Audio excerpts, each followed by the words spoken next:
guys, magandang hapon. Nandito tayo ngayon sa Wetland and Nature Park. Kung di nyo na itatanong guys, tinayo tong building na to 2008. Tapos nung 2009, nagkaroon ng 5th Philippine Bird Festival dito sa Barangay Tortugas. Ayun. Nakita nyo naman ito, medyo may mga ano po dito, mga ano ng mga ibon.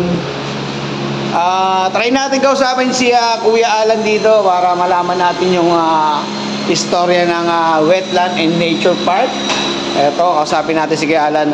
Kuya Alan, ano ba yung ano ng Wetland and Nature Park? Bali, we started hosting the 5th Philippine Bird Festival year 2009. From there, nilaunch na namin yung first Ibong Dayo Festival. So, tumigil kami sa ikasyam na Ibong Dayo Festival because of the pandemic, in COVID pandemic. So, itong year 2024, ito nga yung tinatawag na this coming February 29, tinatawag na ikasampung Ibong Dayo Festival. Ito rin gaganapin sa City of Balanga Wetland and Nature Park. Imbitahan mo naman sila. We're inviting everyone na sana po come and join us para po sa aming ikasampung Ibong Dayo Festival ng City of Balanga Wetland and Nature Park. Dito po sa siyudad ng Balanga. Ayun guys, maraming salamat. Maraming salamat Kuya Alan. Sana makapunta tayo dito. Ayun guys, thank you.